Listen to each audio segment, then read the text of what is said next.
Good afternoon.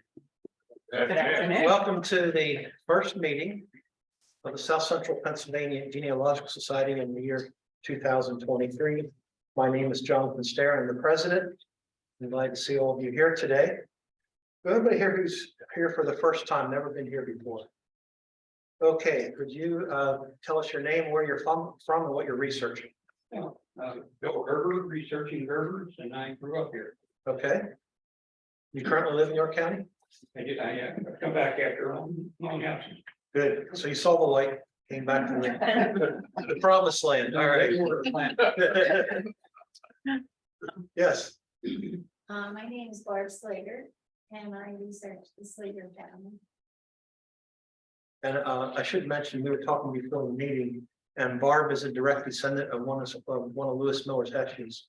So if you see them, I don't know if they have any on display right now, but if you see those, she's a descendant of George Sleeger. Okay, you folks. Mark and Linda Zuzek, and I'm doing the Worthington family. Okay, you're from York County? We are now. Okay, okay. Yes, sir. Worthington. I'm Jim Whalen from Middletown, and I'm doing the Guyverson family. Okay. Richard Diverson, I'm sorry. is that Southern York County? I'm trying to remember. No, okay. All right, thank you. This time we're gonna have Richard Robinson come and read the minutes from last meeting.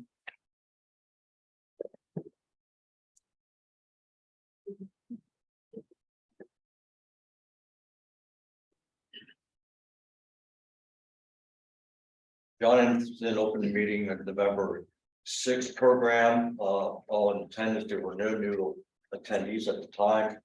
I've read the minutes of, the minutes were read by me. Margaret Berg gave the treasurer's report for the balance September 30, 2022 was $16,789.55. Receipts for membership renewal was $295.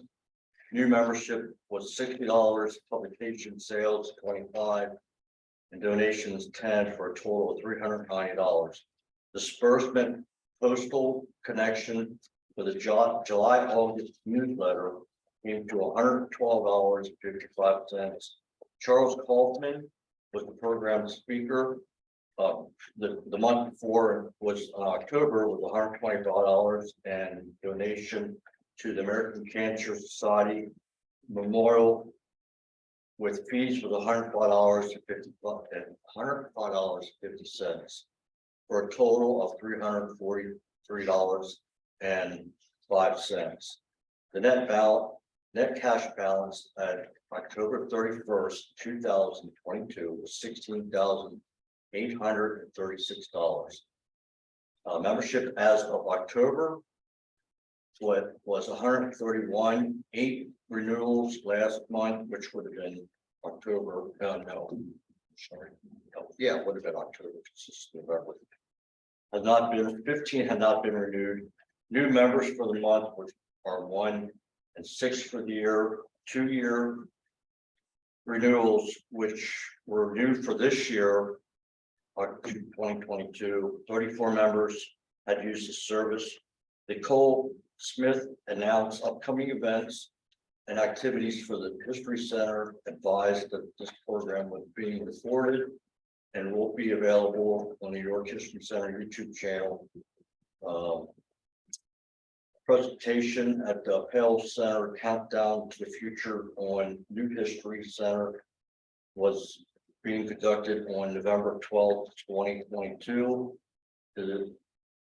There's an article, the Confederate Day 2022 at the Colonial Courthouse, November 16th, 2022, the Civil War Roundtable with Bradley and Linda Gottfried.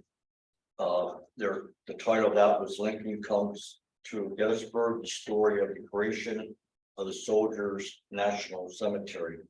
Jonathan re-emphasized what Nicole stated about Thursday, and he thanked those that attended the Oyster Fest, that assisted at the Oyster Fest during that time frame. Richard Kunkel went over the upcoming events for the year. November 6th, revisited online research history on geology. On December, there was no meeting in December. Sunday today is better known as a show and tell. Members come and show their findings. Sunday, February 5th is Rodney Barnett, who has done extensive work on his genealogy work as a organist. Episcopal church in town. Episcopal, thank you. With some diverse African American within him while working with the DNA. Sunday, March 5th is Jonathan, our president, will speak on the Pennsylvania Civil War draft records. And Sunday, April 2nd will be Taylor Stump, who is Pennsylvania Archives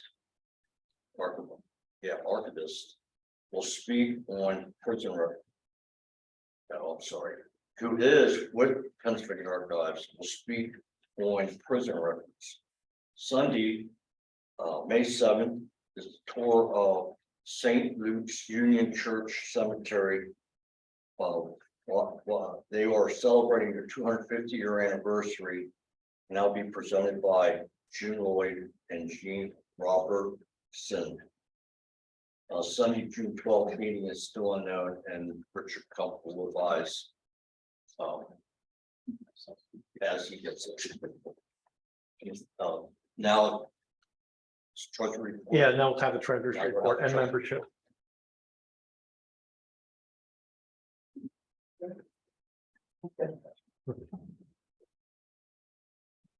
Okay, this treasurer's report will be for November and December 2022.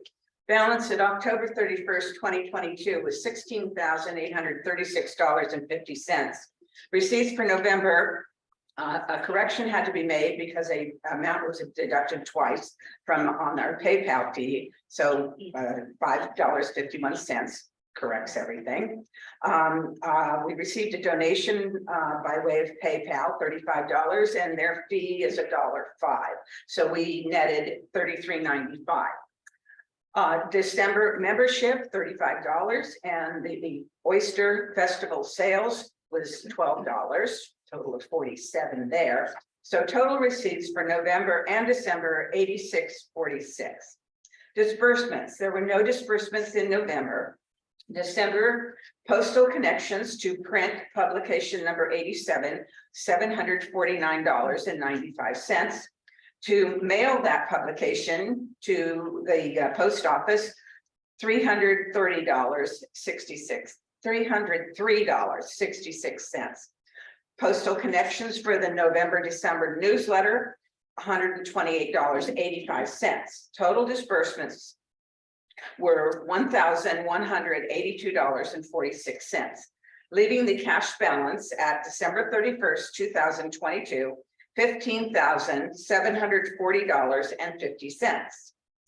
Membership is 132, not renewed from last year, it's 14. And we have a total of 37 persons who had gone with our new plan of a 2-year renewal on their membership. And so we have the 37 that did that.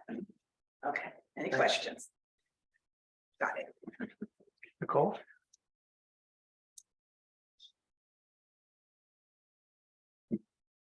Hello, everyone. It's so nice to see such a nice crowd today. Thanks for coming out. Just a couple announcements before we get started. If you have any questions for the folks watching at home, please put them in the chat or comments on Facebook. This program and other programs that the History Center has are being recorded and will be available later on the York County History Center YouTube channel. A couple programs coming up. Our second Saturday program is about the Keystone Historic Marker program.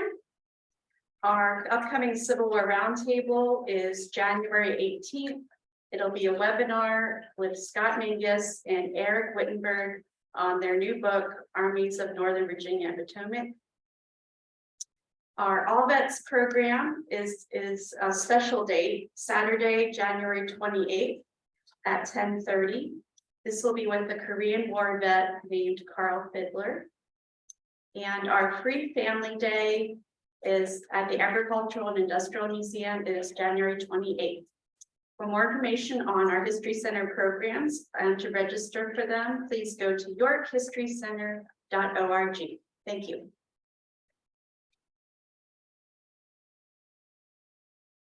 Thank you, Nicole. Before we hop into the program, just want to share a few items. You should never listen to what other people tell you to do. Nicole asked me to, I've been very interested in the historical records of the city of York, and Nicole asked me to put together a guide to whatever records we can find from the city.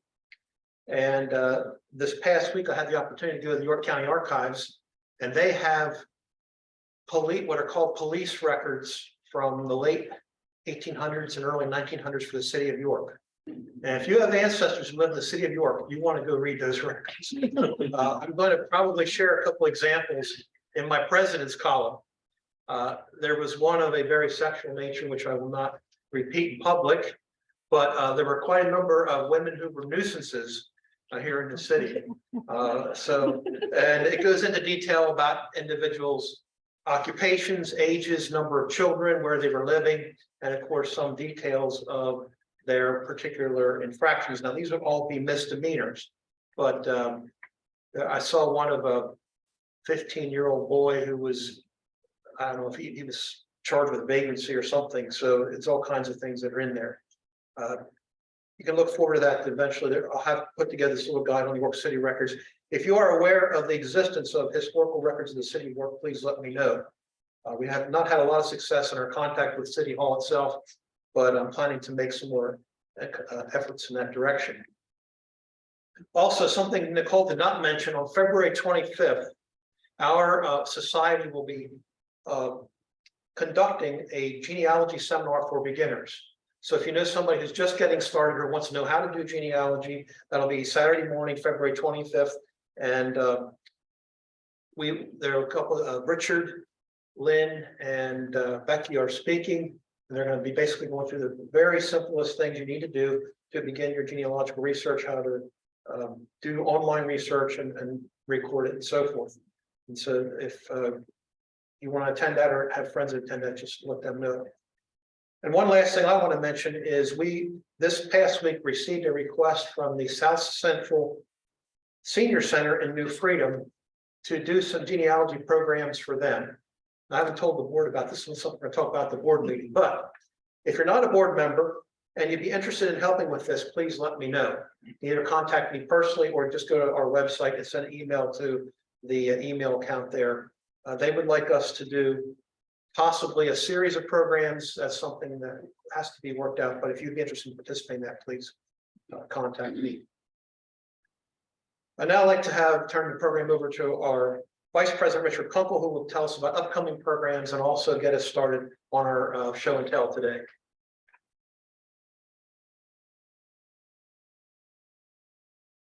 Happy New Year, everyone. So before I start with today's program, which my phone doesn't want to open up, here we go. Our next program will be Sunday, February the 5th, and it will be Rodney Barnett. The title of his presentation is African American Genealogy, Strategies, Tips, and Resources. And Rodney's been researching for over 20 years. He's actually done quite a lot in researching slavery.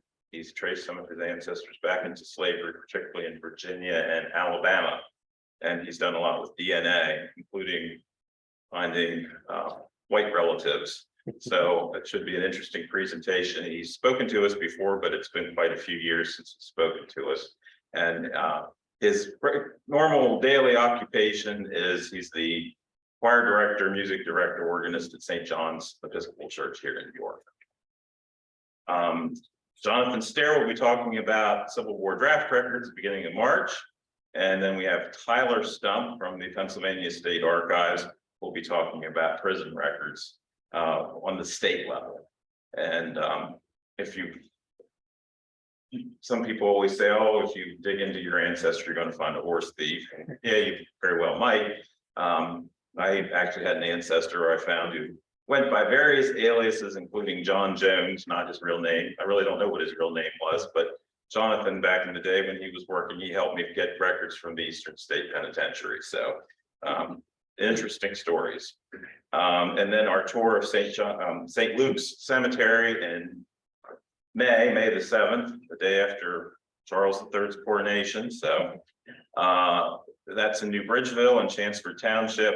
And that should be a very interesting cemetery tour, very large cemetery. I have a lot of ancestors buried in that cemetery because that's where my mother's family is largely from. And it's a very old historic cemetery. June is still in the works. Hopefully by the next time I will have a definitive answer for you on the June meeting. So our meeting for today is show and tell and ask. And at first I wasn't going to present anything, and then I started thinking about things, and then I looked and saw that I had mincemeat that I needed to make a pie. So I thought I'll make a mincemeat pie and share it. I'll talk about holiday traditions, some old things that, you know, I've known about, but other people don't. And there's some things that are sort of York County. Some of these things you may have heard of, some you may have never heard of. Some of these things, when I thought about it, sort of surprised me. So Thanksgiving, I always thought until a couple of years ago that, you know, since Abraham Lincoln said that we're supposed to celebrate Thanksgiving on that last Thursday in November, that everyone had like the Norman Rockwell Thanksgiving with the turkey on the table and all that sort of thing. I had always heard like my mother and my uncle say, oh, they butchered on Thanksgiving, but I thought they did that in addition to having a turkey dinner. Well, in York County and out in the country, no, they did not have a turkey dinner. Largely, they butchered hogs on Thanksgiving Day.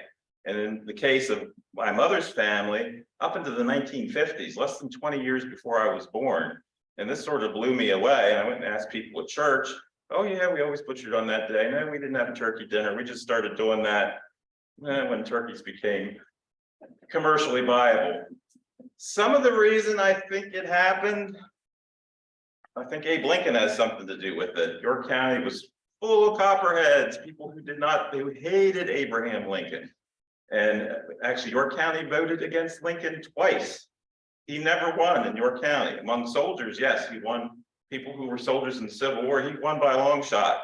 And even my own grandfather, I'd hear him say weird things when I was a child, like Lincoln was the reason we had the Civil War, and that's not usually what you hear, but he heard things from his father and his grandfather, who was born in 1819, and really kind of strange things, you know, to hear.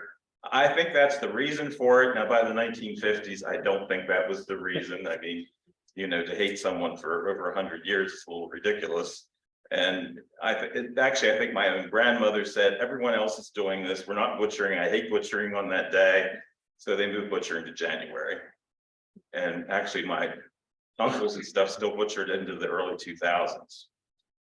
So that happened, and that totally kind of blew me away.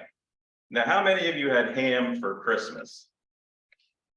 Yeah, it's like everyone eats ham now at Christmas. Back in the day, if you butchered at Thanksgiving or you butchered in January, if your ham wasn't ready, you did not eat ham at Christmas. And traditionally, my great-grandparents had ducks or goose, later chicken, and of course later turkey. And now if you want to have a turkey for Christmas, it's like really hard even to buy one if you don't buy it at Thanksgiving and freeze it, or have to buy frozen one then. So traditionally, it was always poultry for Christmas in York County, especially amongst the Pennsylvania Germans. How many of you have ever had a cedar tree as a Christmas tree? Ah, okay. That is the traditional York County Christmas tree. And actually one of the earliest pictures of a Christmas tree is from Louis Miller. It's in the collections here, and it is a little cedar tree with cookies and such things on it. My grandparents, I can remember probably until about 1980, they used a cedar tree. They lived on a farm. My grandmother always said they were OP trees, other people's trees. They would travel, or they'd go around in the truck or the car, and they just, cedar trees grow wild and they were just along the road, so they cut off the cedar tree. They never had a Christmas tree stand. It was always a crock. They used a crock and put stones in it. Now, who does that? I mean, that's something that's gonna be, I remember my aunt, who's 10 years younger than my sister, going with her to find enough stones to get in to put in this crock, and they probably used the crock for making sauerkraut or putting pudding in it, butchering too. It's probably the same crock, the big heavy crock. So that's something that I haven't seen a cedar Christmas tree in years. Today, what I brought along a mincemeat pie. And something I helped my grandmother make, very traditional.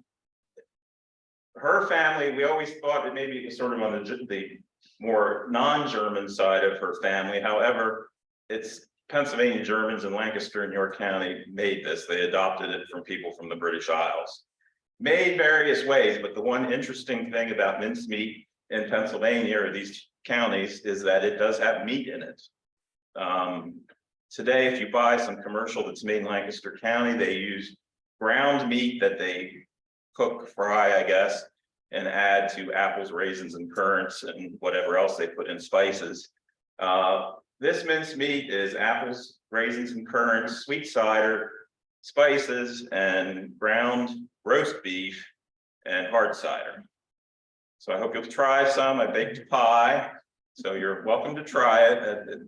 It is more of a sweet dish than a savory dish, okay? It tastes sort of like an apple pie that's a little richer. Tastes like Christmas to me because I was raised on it. A lot of people are like kind of horrified by the idea of meat. I don't know if any of you have watched shows by Lucy Worsley. She's with Historic Royal Palaces in London, because she did a whole program about Henry VIII's Christmas. And they showed the mince pies that they made, which were fruit and meat combined with spices. And she sort of had the theory that it might have come from the Crusades. Well, if you've ever eaten Middle Eastern food, Persian food, or certain Middle Eastern dishes, they do that. And of course, the only fruits that would be available in the depth of winter would be raisins and currants and stuff like that. And so that was something special and sort of expensive to have. Of course, raisins, if any of you probably heard of funeral pie, they were always available. Usually if you had a funeral and you had the meal afterward, it was raisin pie is what would be served for funerals. So please try some mincemeat pie. Made the crust, everything. That's like a whole day making the mincemeat. My mother helps me a lot. She peels the apples. It's a ton of apples that she put in it. So okay, and I don't put suet in it. Some people, this is something, sometimes I talk about language and stuff where things diverge from the old country to the new, and having meat in it is something that has diverged. In the United Kingdom, they're big on little mince pies. That's like they have to have that at Christmas with their turkey and everything. But mince pies, they have suet in, but there is no meat. And they said about 200 years ago, they stopped putting meat in the mince pies. However, here in Pennsylvania, the meat has carried through. So that's something that we do more traditionally than they do across the pond, which is kind of rare. New Year's Day. How many of you have ever shot a gun at midnight on New Year's Day? That's an old tradition. Shoot out the old year and shoot in the new, something along those lines. If you're in certain parts of York County or South Central Pennsylvania at midnight on New Year's Eve, it sounds like a war's breaking out. Depends where you are, because there are guns going off everywhere. Very old tradition. They actually do that in Germany as well. I think they do it all over Europe. I don't think it's particularly a German thing. I always talk to different people, and I'm always sort of shocked and horrified if they don't eat pork and sauerkraut on New Year's Day and think that all their luck is just going to melt away and they're going to have a horrible year, and somehow they do all right. I'm not quite sure how, but and the reason for the pork, they always say, is because the pig roots forward. I think the chicken scratches backward. So that's the old traditional thing that the animal that roots forward, you want to have that for New Year's. I think it's in other cultures, I think it denotes luck as well. The sauerkraut, it's kind of crass. Some people in my family said that was to blow the old year out. I don't repeat that too much. It doesn't sound good. My family also made homemade sauerkraut. Any of you ever done that? Yeah, with just cabbage and salt, and then you let it to ferment. And they always canned it once it had sort of reached its maturity. But great fan of pork and sauerkraut. Some people say, why are you eating that rotten food? Not going to get into Groundhog Day, nothing particular in my family, but very Pennsylvania German, and of course, probably pre-Christian. It's sort of like Halloween, but that's more of a Celtic thing that's hooked up. You know, Groundhog Day is halfway between the solstice and the equinox. So it's old pagan solar thing got linked up with the Christian holiday of Candlemas, presentation of the Blessed Virgin Mary at the temple. And so, you know, the early Christian church was very clever at marrying these pagan holidays with Christian holidays, and it's worked not too bad. Fat Tuesday, Fasnacht. We all know about the famous Fasnachtkuchen, you know, the Fasnachts that we eat. And that's all over Europe too, that you use up the oil and fry things. How many of you knew that the Italian version is the cannoli? They're fried. That's your Italian Fasnacht, is the cannoli. So if you don't like Fasnachts, go get some cannolis and eat them on True Tuesday. I had the best cannoli in Sicily. I haven't had one as good as that. It was just freshly made. They invented them. So, and the last thing I'm going to talk about is Easter eggs. Of course, also an old pagan thing. How many of you have ever seen Easter eggs that were dyed with onion shells? Oh, yeah. Yeah, and that was a big York County thing. My grandmother always saved the onion shells, and they get a real kind of reddish brown, a pretty color, and they kind of smell like onions too a little bit, but very traditional. Of course, you know, that's a symbol of fertility and all that stuff. You know, the Easter Bunny has absolutely nothing to really do with Christianity or the resurrection. It has to do everything with fertility, if you've ever seen how many young rabbits have. So, so just some holiday things, some of them you know about, some perhaps not, but some that are kind of unique to our area. And please have some mincemeat pie when we're done here. I think Nicole's going to find something maybe to help wash it down with. We don't have alcohol. Mine is not. An aunt of mine said that her mother would make it like months ahead of time and add a fifth of whiskey every month. Mine is nothing like that. It's predominantly a nice fruity, spicy kind of flavor. Not it won't make you drunk. You can pass a DUI test.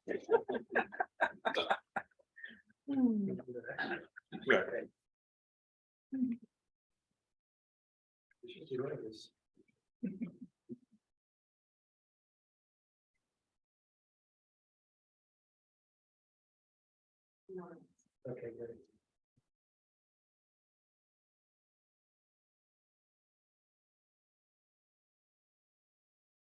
Well, I put my show and tell into a PowerPoint presentation so you can see some of the things that I want to talk about. As some of you may know, I've been researching Pennsylvania's Civil War contentious objectors for about 40 years. And more recently, I've become interested in the Brethren in Christ denomination because they claim, which there's no basis for this claim, and that's going to be the point of my article I'm writing. But they claim that the Brethren in Christ claim they adopted the name Brethren in Christ during the Civil War because they had to register as a peace church. But no such registration was required, and there's no contemporary documentation of that. But anyhow, in the process of researching that, I spent a lot of time in the draft records of the National Archives. And one day I came upon this nice entry in the Register of Letters Received because it relates to York County. It says August 10th, and this is 1864. Returned to Governor A.G. Curtin letter of Abraham Mellinger, dated near Sittensburg, August 8th, 1864, asking information about the present enrollment and draft laws relating to such as have conscientious scruples against bearing arms with endorsement from this office. Now, I went to Messiah College, and when I used to commute to Messiah College, I went past the Sittensburg Road. And I thought, man, this has to be York County when I saw this, but I wasn't exactly sure where Sittensburg was. But I knew it was here in York County, so I made a copy of this record. But of course, my interest was that phrase conscientious scruples. And you'll see it says with endorsement from this office. Now, one thing I learned in my recent trip to the National Archives, is that all those records, draft records, are interconnected. So when you see a reference to one thing, you need to look at something else. So I went to the endorsement. This is the Register of Letters Received. And I'll say right up front, the original letter that's mentioned here has not been found. The National Archives does not have it. The State Archives does not have it. The church does not have it. So most likely Abraham Mellinger's original letter was lost, but we have a pretty good idea what he's talking about. But you see, it talks asking about the present enrollment and draft laws. So when the drafting officials did not feel it was necessary to prepare a full letter, they would do what they call an endorsement. They would just write on the back of the letter and send the letter back or send it on to somebody else.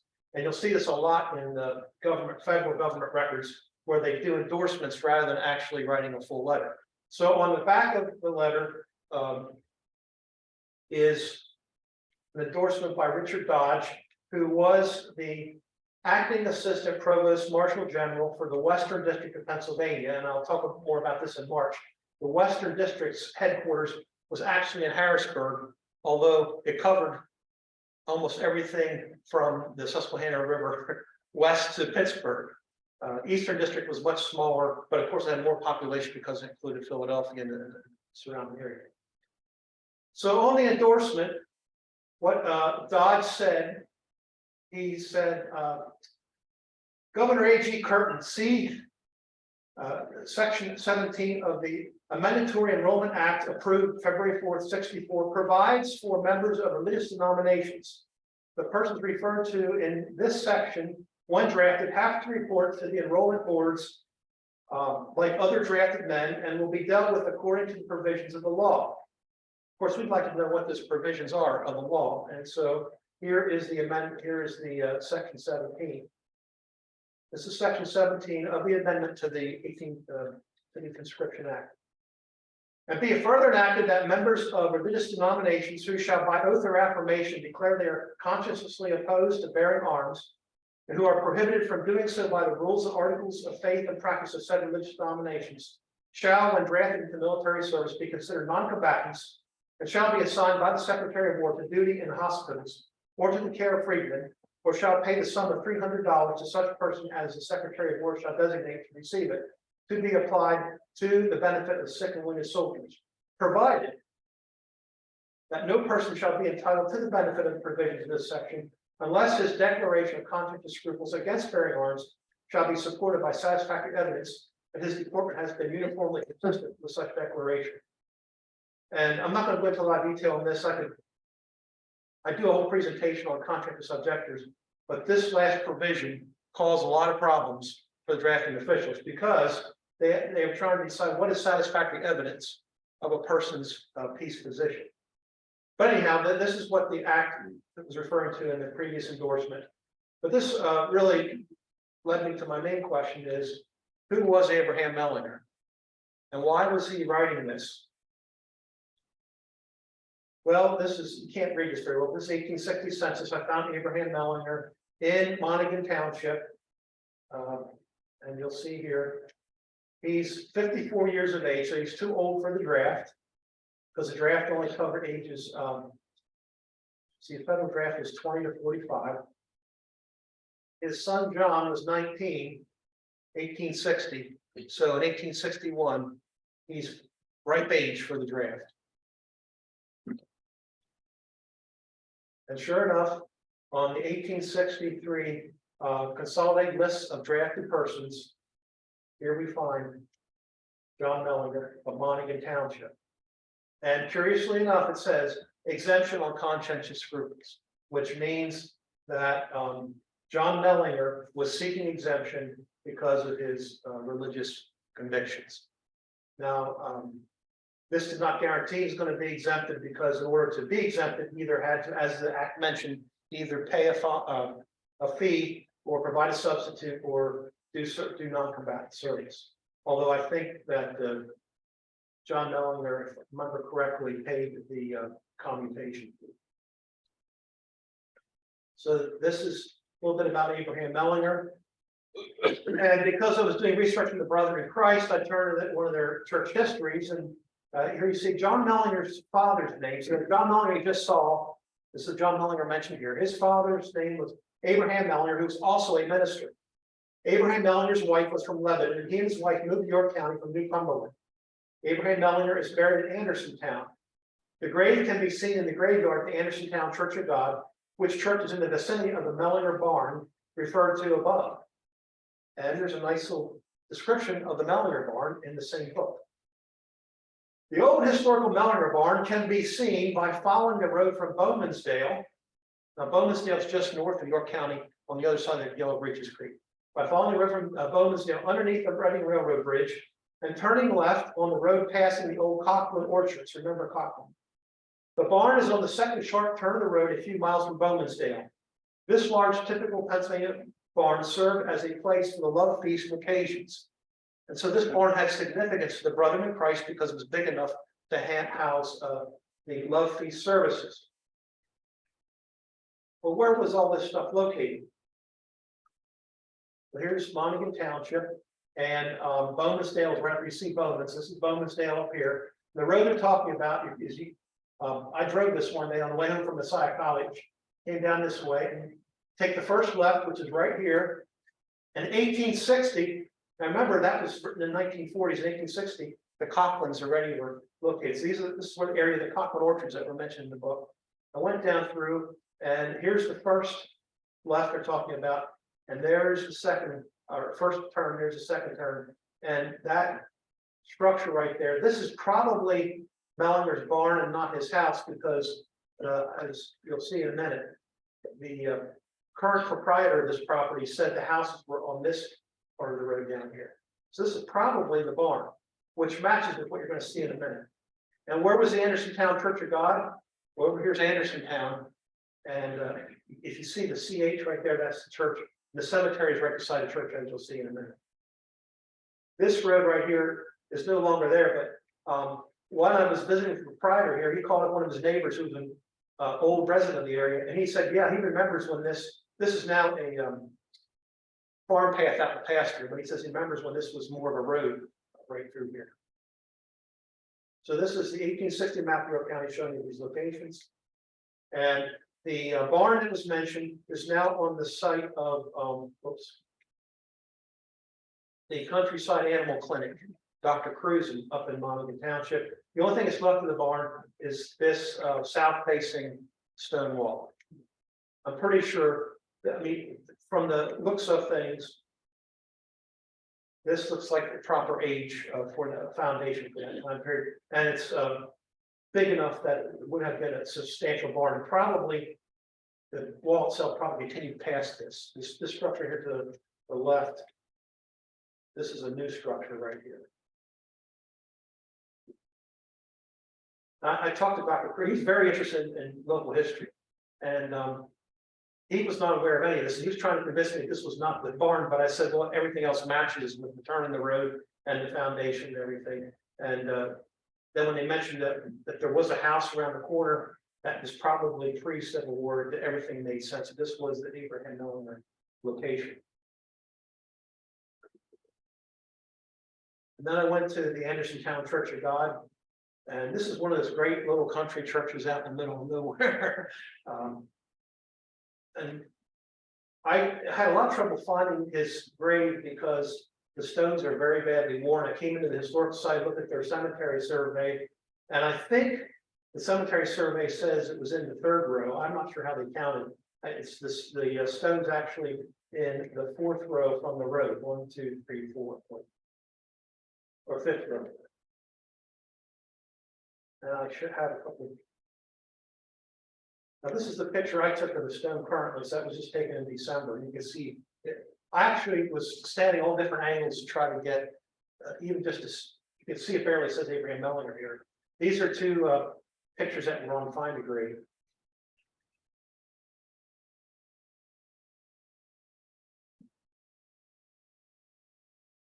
So I found Abraham Mellinger. This is just a couple things that I gleaned from Ancestry.com, and a couple of the Mellinger family people sent me some stuff on the Mellingers. He was born circa 1806, died February 3rd, 1872. He's a resident of Montague Township.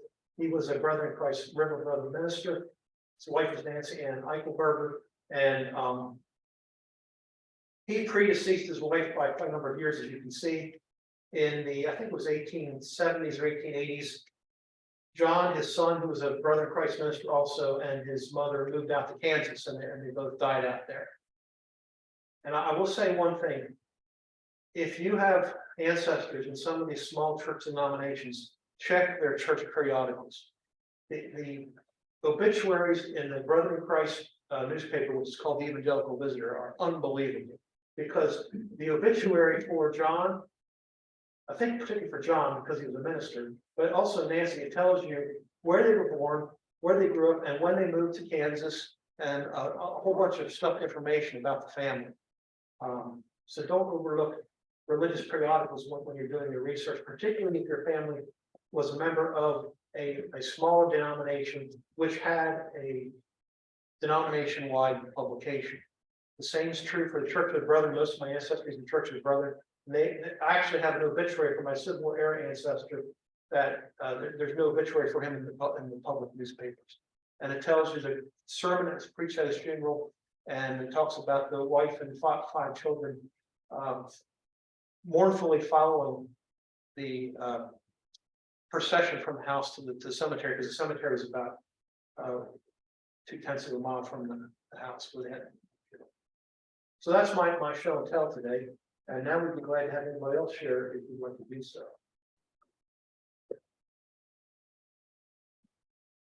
Where's do you want to show your thing? Sure.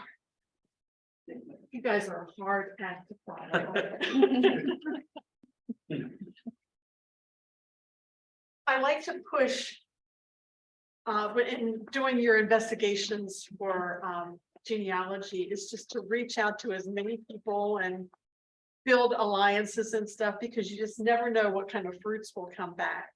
And this was a little booklet that one of our members, Frank Grove, who was on the board and been very active with the Genealogy Society, came down to Stewartstown Historical Society one day with a bunch of stuff. He had a lot like a cradle and all kinds of stuff.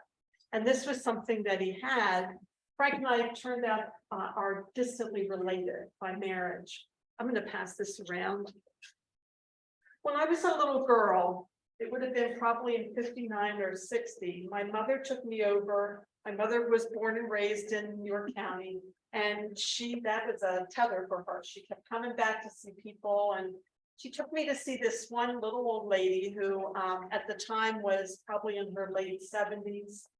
Her name was Nettie Herr. She lived in Crossroads, and a lot of this I learned after the fact because I didn't know much about her, except that when she was a really young lady, she was beautiful. There was a little picture of her in the family photo album that we have. So anyway, we went to see Nettie, and she lived in what at that time was a typical elderly person's house. My mom took pictures of them, and I look back at those pictures, and they're just gems. So anyway, I knew that Nettie had 2 daughters, and that I didn't know for sure that they were related to my grandmother. My grandmother died when my mother was 4 years old. And I never really saw, had some photographs of her and treasured them. When I got into the whole genealogy study of that family, I discovered newspapers.com and I had, as I said, some photographs, but I really didn't have any first primary sources. So when Frank came down to the museum and I said, can I have this? And he said, sure. So I start reading through it.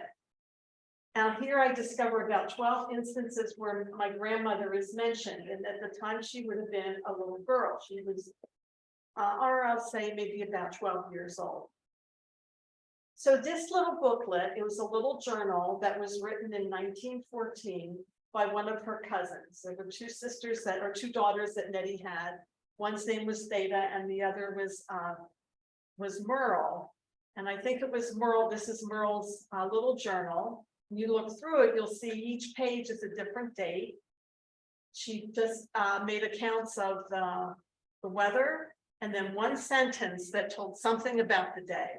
So it might have been something that her father was out working in the field, Or it might be something that, oh, after school, we went down to Theo's.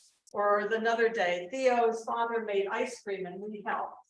And so just all these instances of seeing here was, and another thing that was really important, in 1914, I discovered through deed records and whatnot, that Theo and that Theta and Merle's parents moved to about 1/8 of a mile away from where Theo lived. So all of this added an immediacy that, oh, that meant there was a real friendship there because they were essentially neighbors.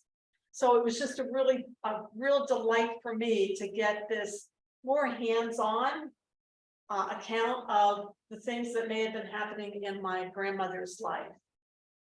So that's my little story. Oh, I guess I should mention too, when my grandmother died in 1935, it was of tuberculosis. And these two sisters also died of tuberculosis in 1938 and in 1940. So it left a real void in two families, because Nettie, those were her only two daughters. And then in my grandmother's family, she was the only child.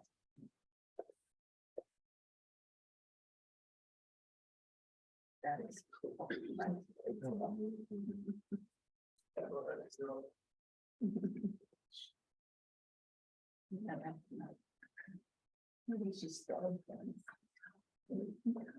Yeah, go ahead.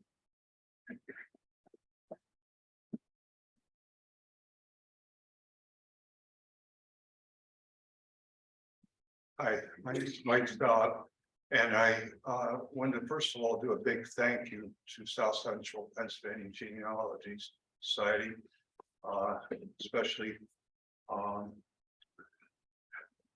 Jonathan Strayer, Richard Krunkle, Becky Hanstein, and Lynn Nelson, especially because over the years they have really helped, and of course the South Central. I'm sorry, the York County History Center, Nicole Smith also. And that kind of leads into what I'm saying, because my show and tell involves coming here as a child, and I hate to admit in the 60s, and some of you remember up in the mezzanine was when where the records were, and I did research as a young teenager, and it was due to a high school project at the time, but it opened a lot of different worlds. And I brought books because books really have gone a long way for me. And from here, I learned about the Pennsylvania Lefevre's book. My great grandmother is Rachel Lefevre. Those of you that are familiar with Lancaster County, the Lefevres and Farees are the main founders of a large part of that area. I had occasion then to meet the author and get a tour with Franklin Lefevre. This is his uncle George on this page, but Franklin signed the book for me and gave me a wonderful tour back in the 1980s. That led to finding out that I was related to General Reynolds, who also had a mutual ancestor, Isaac Lefevre. Isaac Lefevre is one of the married a Faree. General Reynolds, Isaac was his great grandfather, and he's my 8th great grandfather. So then I began getting books from General Reynolds, and these books are treasures of mine about General Reynolds. In this one by Michael Riley, my great grandparents are mentioned in the back. And they list all the relationships with General Reynolds. So I was absolutely certain between these two books of that connection. This book is very recent, just out, and I now work in Gettysburg. I have a second career because of my interest in the Civil War. I work for Gettysburg Foundation and Adams County History Center. And this book just came out about General Reynolds. It's titled Gettysburg's Lost Love Story. If you want to read a very interesting book, this is highly recommended. And Jeffrey Harding, I got to know him also. He's a park ranger. So my going with all the tips, our newsletter is fantastic. You guys put a lot of time into writing for that. And I know that, and want to say thank you. And I believe this show and tell should be sort of a tip thing also.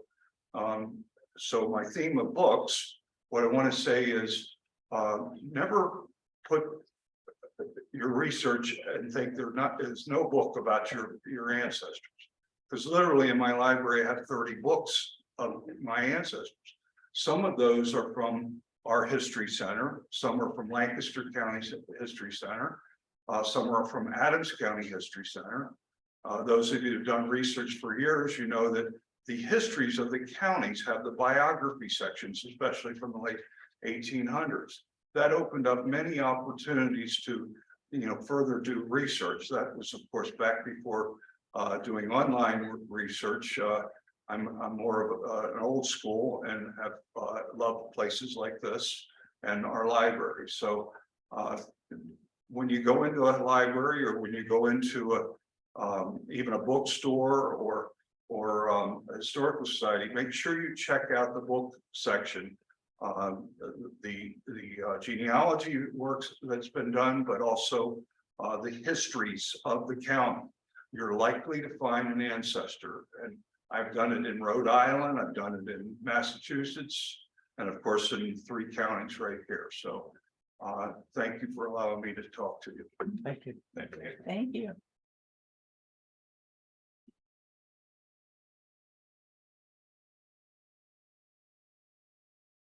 Anybody else? Barb, do you want to show us the book you brought? It's a good way to present that. You go ahead and show it. I came today just to find out what was going on, so I had no idea we've been talking about anything. But when I was in high school, my aunt, who was my dad's sister, invited me to come to the History Center to hear a talk about genealogy. My first reaction was, how boring is that gonna be? But I came, and I don't even remember who the speaker was, but by the time the session was over, I was so fired up, ready to go out and find out everything I could about my ancestors. So my aunt and I embarked on this trip where we went to cemeteries, we went to the courthouses, we went to any place we thought we could find information, talk to relatives. And I started writing down everything that I could find. And one day, I had a phone call. I had come in here to the center to do a lot of the research. And one day I got a phone call from Landon Reisinger. And he said, have you done any work on your family tree? And I said, I've done a little, but I have a lot of holes in it. I haven't been able to put things together. And he said, well, we're doing something with the Hessians of York County. And he said, I have a watercolor sketch of this Hessian soldier. And he said, I think he might be a relative. Well, I came in and found the picture, if I could find it here.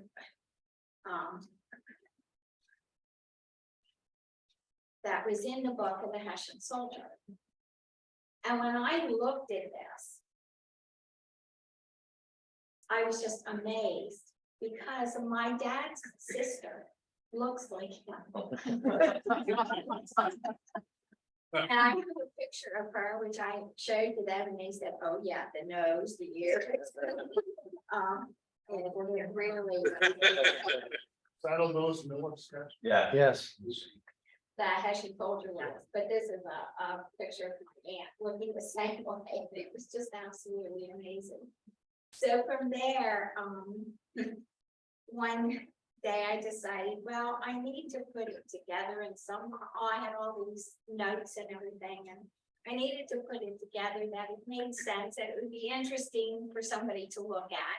So I put this 100-page album together, starting with the Hessian soldier, but his son happened to be a distiller. He was Henry Sleeper Sr. And I thought, ooh, that's interesting.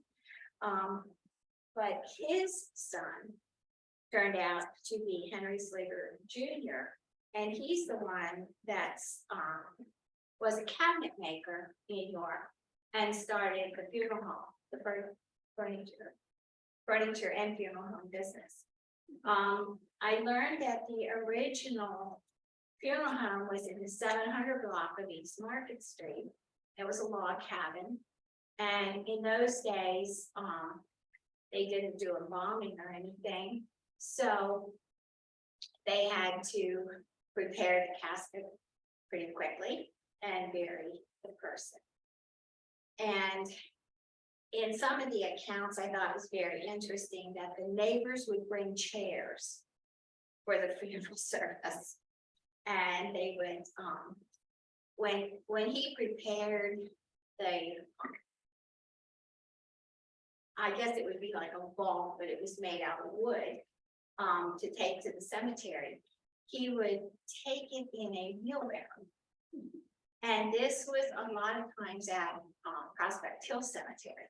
And I'm thinking from the 700 block of East Market Street to Prospect Hill Cemetery, that was quite a trek with a wheelbarrow.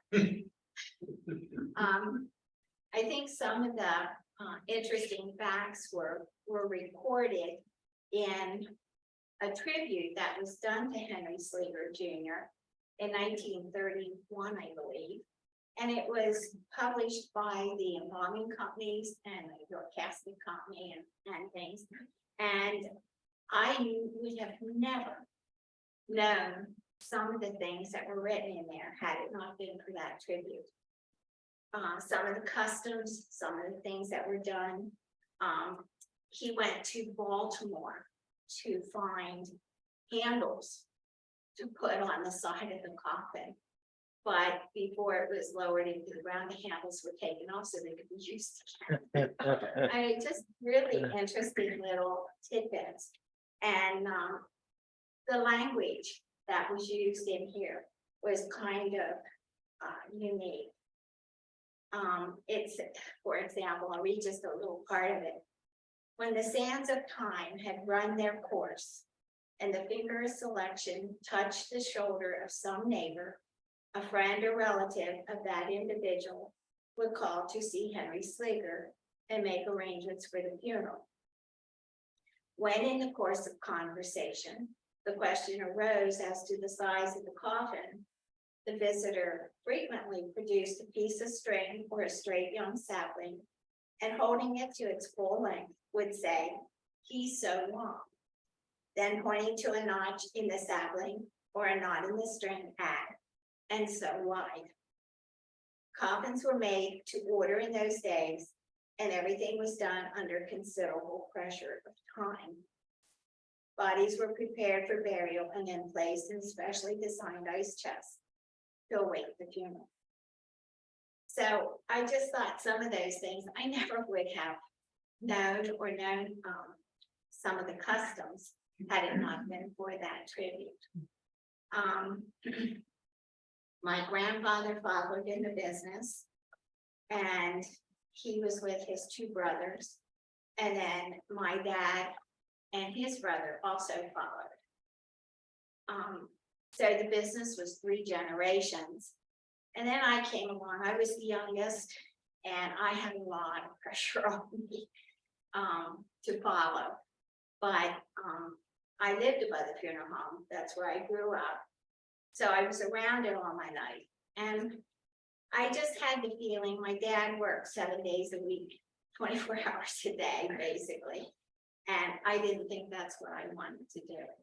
So after my father passed away in 1972, the business went out of, or the funeral home closed, the business was finished.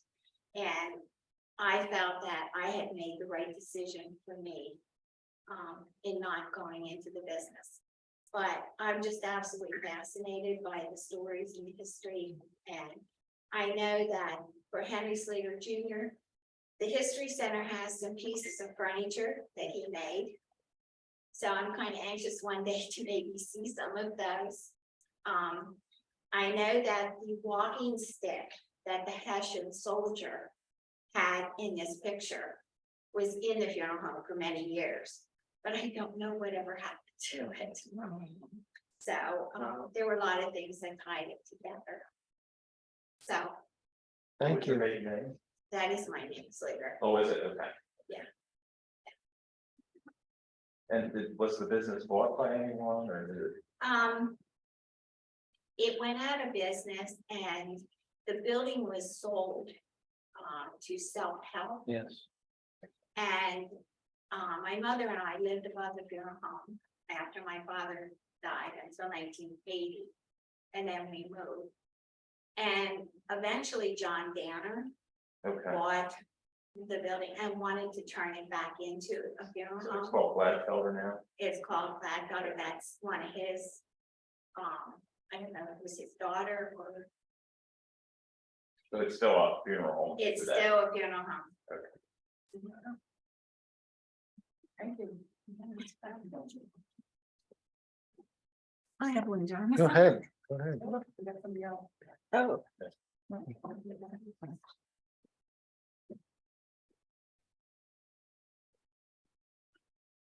Okay, through DNA, I met a cousin who, I had done a good bit of research on, her family and, the families that were my mother's, on my mother's side.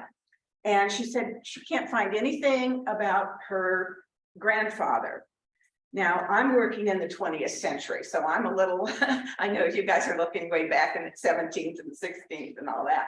But this was a really strange thing that happened, how we found this man. And it's something that maybe you would use at one time. So she wrote to me and said she really would like to find him where she knew he died in the 20s. And they lived in Pittsburgh. He was a miner. And I said, okay, well, let's start. Probably died in Pennsylvania. Let's see if we can find him. No Pennsylvania death certificate. Okay. Then there were mine deaths, people that died in the mines. And they had Ohio. We did Ohio. We did West Virginia. We did Pennsylvania. Ohio, yeah, I think those were the three. And I think, West Virginia, maybe, yeah. So anyway, we found him on Ancestry. He was in Tonopah, Nevada from 1912 to 1919. He was in Allegheny County from 1920 to dying in 24. I said, okay, we can't believe that we're not finding where he might have been in another town or something, maybe out in Nevada. He was not on the death in Nevada. I said, she happened to tell me that her one of her grandmothers, one of the children, had died in Pittsburgh, and she knew where the child was buried, and the child died in the 20s. And I said, okay, just out of curiosity, call the funeral home or email the funeral home that is associated with that cemetery, and see if they have any records. So she did. She emailed him, and this man emailed her back, and he said, I don't know that we have any records, but he said, before you all go look in the basement or wherever they kept the old records to see. The next thing I know, she writes me this email, and she's in capitals, and she's so excited. She said he found the death certificate And he found all the information where he was buried and everything. Well, lo and behold, the death certificate is written with the correct name. It's a Slavic name.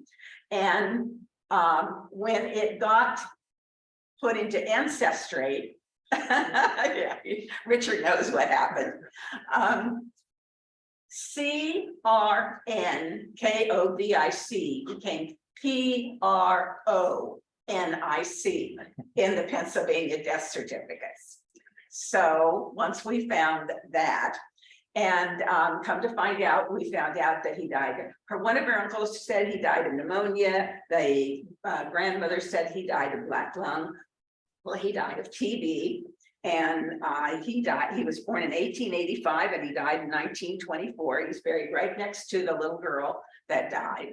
And we were just amazed that a funeral home, and this is 100 years, 100 years later, and they did have some records. Now, most of the time we get this, oh no, the records burned up, or we threw those all out, but it just might happen. So, keep that in mind, that you might be able to find out something from the funeral home. And as Jonathan said about looking at the small churches, I wrote the parish telephone, which I took, Richard happened to be able to get all of the monthly newsletters that they did. And we had them from late 1800s up to 1920s. And I did those. The obituaries in there, which a lot did not appear in the newspapers. The obituaries in there were just wonderful. I had such a great time putting this out, because you can really find out a lot of information. They did, like Jonathan said, parents' names and when they came to York or whatever, or who their grandfathers were even. So yeah, check those church records anytime you can. But that's my story about a funeral home. Go ahead. How do you go about, it's a small church like that, how do you approach that about asking to look up some records, some church, cemetery records and things like that? Well, I'll tell you what I do, or what I do with how I normally start is Google the name of the denomination and archives, and see if the denomination itself has an archives, and then go on their website and see if they have records of churches, or if they tell you how they're set up or whatever. That's one thing you can do. Most churches either have a website or they're mentioned on a website from a particular county or whatever. You can go to the church's website and see what they say and call. I've tried calling church offices already. I've had actually more success going to denominational archives, or for instance, the Church of the Brethren, the colleges like Elizabethtown College and Genealogy College have a lot of records for the local congregations in this area. And so you can go there and see what they have, where they have the published histories. And many of the church periodicals are available online somewhere. For instance, the Brethren in Christ periodical, you can get through their archives. The Church of the Brethren periodicals are available through, I think, archive.org. I just Google the name of the periodical and see what I come up with.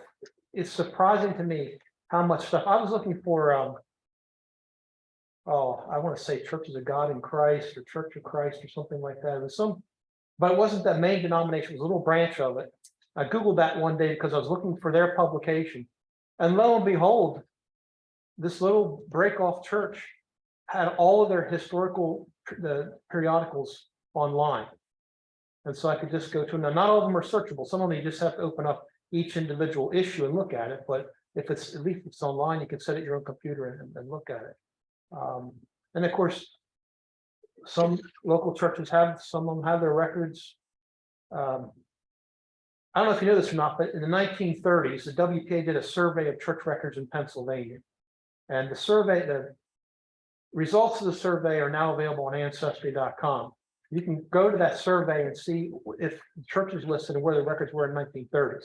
But I remember reading a survey, I think it was one of the churches in Southern York County. And the surveyor went to the church and asked the pastor about the records. And he said, we don't have the records at the church. They're in the second shelf of the closet in the sexton's sexton's house. Well, if they were in a sexton's house in the 1930s, good luck finding them today, because that person probably forgot to take them back to church and probably ended up pitching them out or giving them to some other relative who didn't think about them. But there are a lot of different places to look, but Google's a wonderful thing. I use Google all the time to try to find obscure things, because you never know when you're going to hit on something. And sometimes it's almost better to use quotation marks if you know the exact name of the denomination or the exact title of publication, because then that'll get you right to the things that you're looking for. So those are just some places to start. Or if the congregation is in a denomination that has an educational institution, go to the college's library, look for special collections archives and see what they have in their special collections. I mean, I'm just amazed at the amount of stuff. Like I said, I do a lot of research in Church of the Brethren, the amount of stuff that Elizabethtown College and Juniata College have for the Church of the Brethren.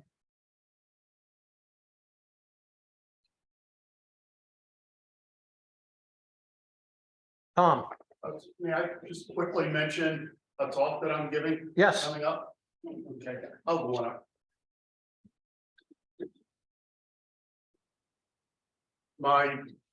I'm Thomas Knowlton Gibson. My father is Thomas Cushman Gibson. And do any of you recognize the name Thomas Cushman, or possibly his father, Robert Cushman?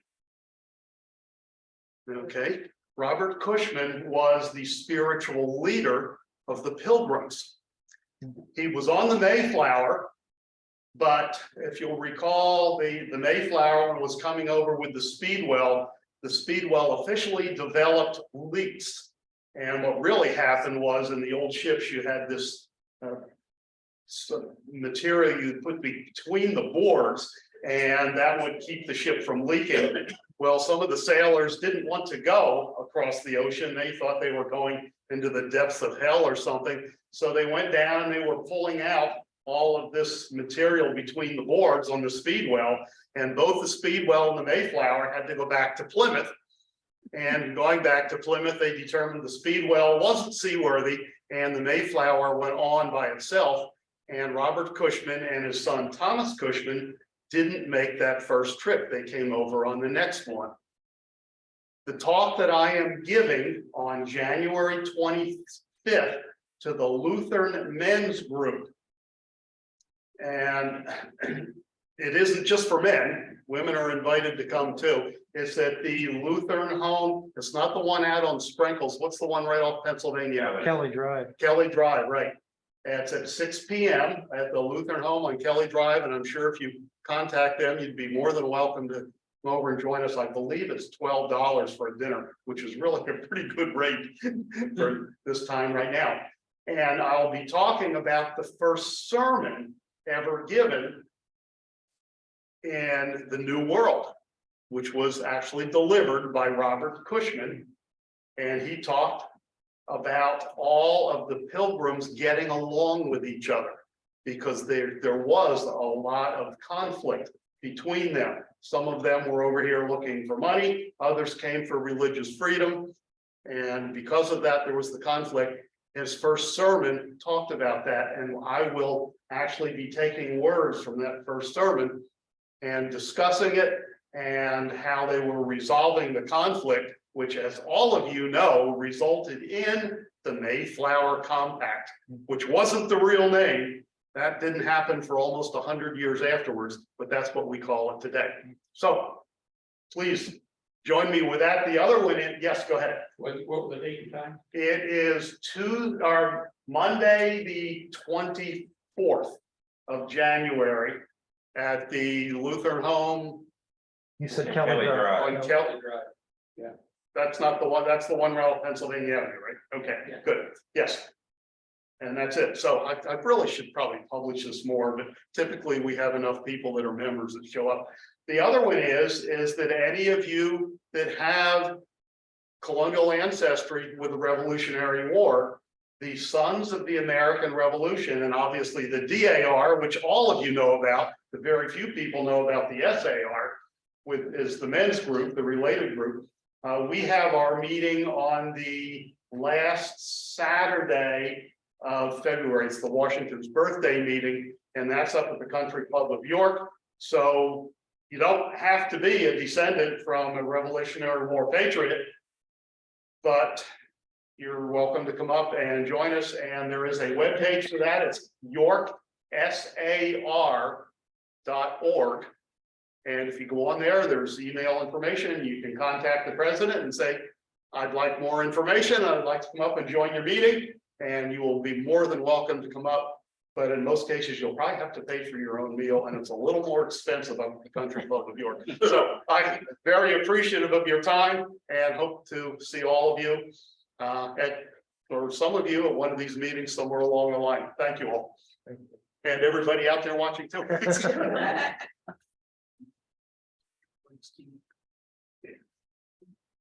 Yeah, DAR is a neat organization. Anyone else who wants to present? I don't want to present, Richard, but I have a comment to make about your Thanksgiving tradition. My coworker is from Baltimore, Maryland, and their tradition is to have sauerkraut with their Thanksgiving dinner. I grew up with that too. Yeah, my folks are from Baltimore. Henry Young said they stuffed turkeys with sauerkraut in Baltimore. I don't know, my parents are from Baltimore and we always had Thanksgiving next to the stuffing and the mashed potatoes and the turkey. Everybody else thinks we're weird, but. Anyone else wish to present? Cool. Just another comment about your holidays. Up until, I'm going to say the mid-90s. It was family tradition on my husband's side. I know you're talking Portner and Sours, so very German. Butchering on Thanksgiving Day. Still. Up until like the mid-90s. Yes, oh well, and they butchered multiple times throughout the winter. But it was always pork that was done on Thanksgiving Day.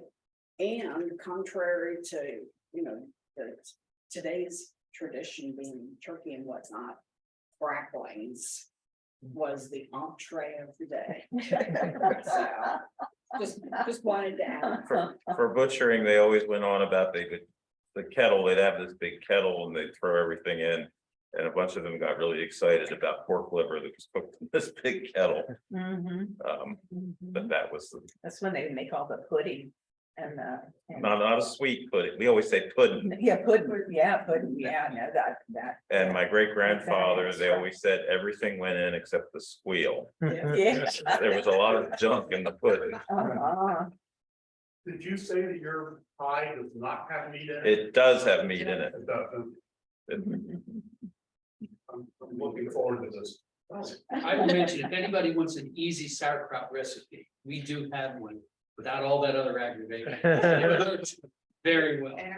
It's canned in a mason jar. You shred it, put it in a mason jar. With salt and water, or just the top one. Oh, yeah. And it's about 6 months. No, you don't water bath it or anything.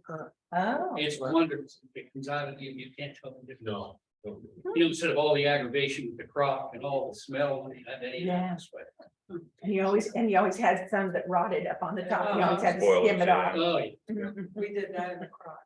I didn't eat it for years after. This you have none of that. Actually, I've been buying it. We have Lidl now and all these, but Lidl has German sauerkraut that's canned and bagged. I think it's better than what we make here. It's quite good and cheap. When I make a comment about your tree. I'm from Virginia. My dad's side is from Virginia, Lacey Springs, Shenandoah Valley. And we always had a cedar tree. I did too, with growing up. He always said it was the poor man's Christmas tree. I guess because you didn't mind, you just went out and cut it. 'Cause in Maryland and further south, they're everywhere. Well, they were everywhere here as well, and that's the native tree. You didn't have, spruce trees or fir trees. You have to plant those that are not native. But what we did was you put it in a drop cloth Okay. and you wet it, get it wet, and then you put 25 pounds of flour on it. And you shake it, stand it up, and it looks like it's measured. Oh. After first Christmas. It's on the set. But it's beautiful door. So I haven't had it since we got here. I mean, flower. How they plow the tree. Let's try that on. All right, anyone else wish to see? I have a question. Sure. Scott Mingus talks about, during the Civil War, that there were farmers here in New York who were swindled by folks from New York. That if you had a yellow card and you went through certain gestures, if the Southern forces came up, they wouldn't take your animals. Yeah, I heard about Scott said he had a file with that information in it. I found a file where people requested reimbursement, I guess, for animals that the Southern forces took. And I find two relatives who lost animals in that.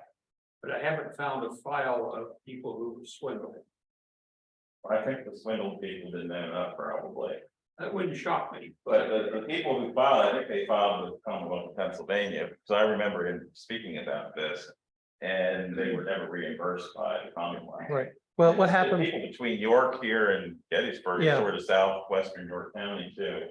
I think your county ones are on the website, Yeah, if right? you go on our website, yorkhistorycenter.org, there is a searchable database of Civil War damage claims claim. that Scott did. Well, okay, well, I looked at the file that you have here in the History Center. Confederates were living off the land and the Yeah. farmers wanted to reimburse for Yeah. the losses. Yeah, one relative lost 3 horses and another one lost 2. Talks about having tried to hide his horses, but when the Southerners came, the horse roared and gave up its location. But I think the story about the yellow cards Yeah. came out of the newspaper. I think that's where he got it from. Okay. I don't think there's actually a file. I think You know, okay. he got that story out of the newspaper. Okay. Which- I was curious to know if any ancestors got swindled. You could try going to newspapers.com and putting the person's name in, because a lot of the York County newspapers are available on newspapers.com now. And if you come in here, they have access to all of the Pennsylvania newspapers, right, on the History Center's computers, including all of York County papers. Which is one thing. Another thing I found out, the New York paper, well, most of the newspapers across Pennsylvania publish the draft lists. Both for the 1862 draft and also for the 1863 draft. So if you're looking for somebody who was, I should say, liable for the draft, you can just Google the person's name and newspapers.com and you may come up with it. So, Does but every state do that? what's that? Does every state do that? It varied from state to state, area to area. I know Maryland did. Yeah, I was gonna say, most of the newspapers published particularly at the beginning in 1862 with the state draft, and 1863 with the first federal draft. They published the names then. Then sometimes in Bedford County, they periodically publish updates as they refine the draft lists. But I tried, well, mostly here in York County, I tried entering a couple names, and newspapers.com was hitting on the names on the draft list. And it'll usually it'll be a long column, couple long columns broken down by township in the newspaper. But if you use newspapers.com, put a name, it'll take you right to the name in the article. So If you were swindled by the New Yorkers and then you filed a claim, you were swindled the second time. well, that was not, that swindle was not eligible for the damage claims. Damage claims were only, the only people who were eligible were people who lost material to the Confederates. Now, there's another file the state archives has, which consists of payments that were made to people in Pennsylvania who paid or who provided clothing or supplies or whatever to the Union Army. Oh. And those things are very difficult to use because they're broken down more by, trying to remember now, it's been a while since it's been there. I think they're broken down more by time period and commissary general, quartermaster general. One dealt with food, one dealt with clothing. And they're The only way I found what I was looking for is one of my relatives found in the new, again, on the newspaper.com, found a reference that our common ancestor had not been paid this money due him from the state for providing, I think it was food for soldiers who were marching through the town. And so it gave a date and a warrant number, whatever. And I went to the state archives and looked it all up and I found all the paperwork, but it was not a easy thing to do. There's so much for the Civil War, there's so much stuff out there and so much stuff that hasn't even been touched. That if you come to my draft records presentation, I'm going to talk a lot about draft records that people have never even looked at. And when they're doing their family research. Like this Mellinger stuff, none of the Mellinger family people I talked to ever knew anything about what happened to Abraham Mellinger during the Civil War. And they provide me a lot of family information, but they were glad to get this information about him being a minister and writing to the governor and so forth.